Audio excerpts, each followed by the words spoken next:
माता सीता का जीवन केवल एक पौराणिक कथा नहीं, बल्कि त्याग, सहनशीलता, नारी सम्मान और मौन पीड़ा का जीवित उदाहरण है।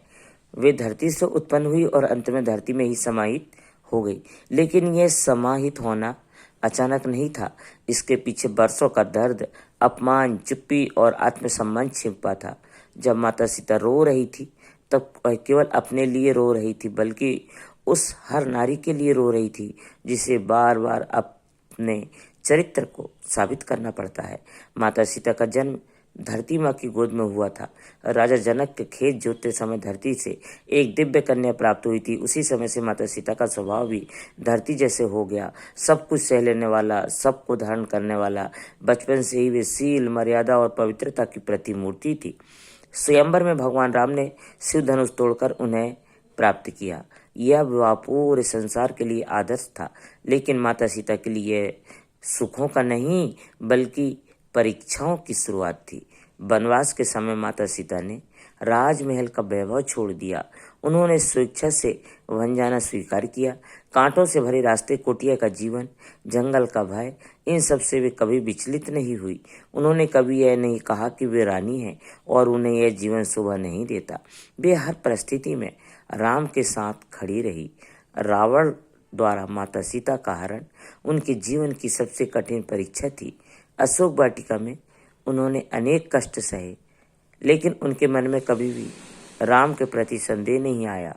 उन्होंने रावण के सभी प्रलोभन को ठुकरा दिया। वहां वे शारीरिक रूप से कैद थी, लेकिन मानसिक और आत्मिक रूप से अड़िग थी। वे जानती थी कि सत्य और पवित्रता की विजय निश्चित है। रावण वध के बाद जब माता सीता राम के सामने आई, तब पूरे संसार के उनके चरणों में झुक जाना चाहिए था, लेकिन ऐसा नहीं हुआ। समाज की शंकाओं के कारण भगवान राम ने उनसे अग्नि परीक्षा देने को कहा। यह क्षण माता सीता के लिए अत्यंत पीड़ादायक था। फिर भी उन्होंने बिना विरोध अग्नि में प्रवेश किया। अग्निदेव ने उन्हें पवित्र सिद्ध किया, लेकिन समाज के मन की शंका फिर भी समाप्त नहीं हुई। अयोध्या लौटने के बाद भी माता सीता को सुकून न मिला। कुछ लोगों की बातें, कुछ कानाफूसी, कुछ ताने, इन सब से फिर उनके जीवन को कठिन बना दिया। एक धोबी के शब्दों ने पूरे राज्य को हिला दिया। भगवान राम राजा थे और उन्होंने राजधर्म निभाना था, लेकिन इस राजधर्म ने एक पत्नी और एक नारी के हृदय को गहरी चोट दी। गर्भवती माता सीता को वन में छोड़ दिया गया। यह क्षण भर था जब उनका दिल अंदर ही अंदर रोया।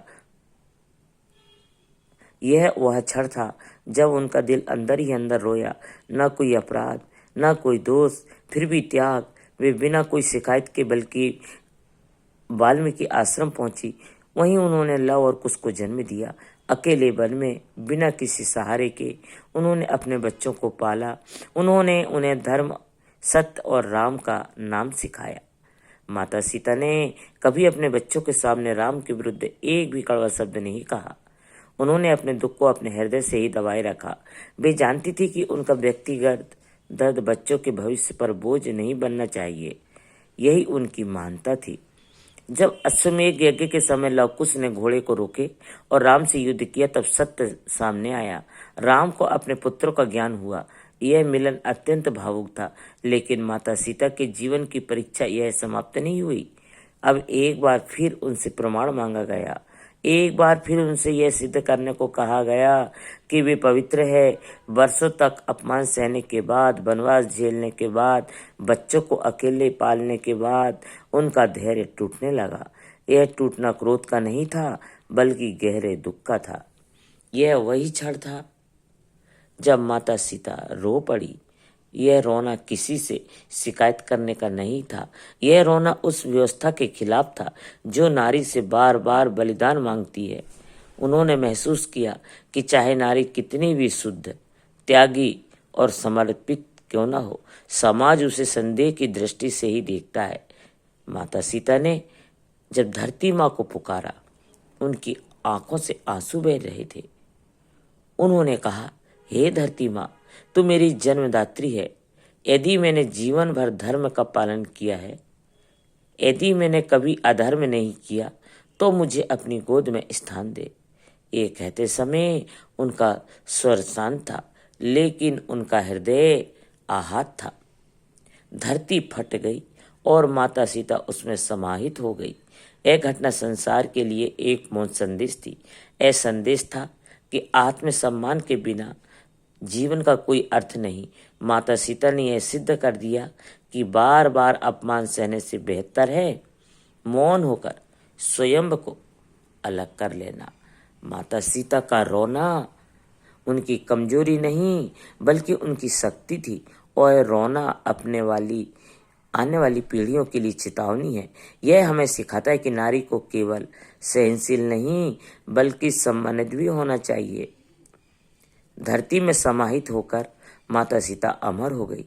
वे केवल एक देवी नहीं रही बल्कि हर उस नारी की आवाज बन गई जो चुपचाप सहती है।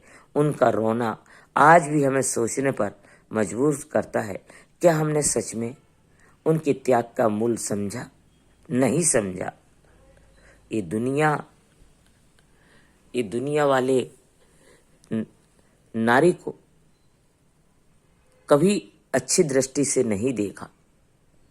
नारी कितना भी धर्म कर ले, कितना अच्छा काम कर ले, अगर नारी जरा सी अकेली क्या रही, दुनिया वाले को एक बहाना मिल जाता है, अरे वो तो वहां इतने साल अकेली रही, उसके साथ ना जाने क्या हुआ।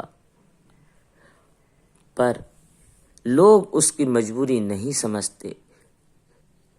नारी शक्ति है वही जो सभी रूप में मानव की सेवा करती है, कभी बहन बनकर, कभी बेटी बनकर, कभी माँ बनकर, कभी ममता की मूरत बनकर सब कुछ लुटा देती है माँ नारी।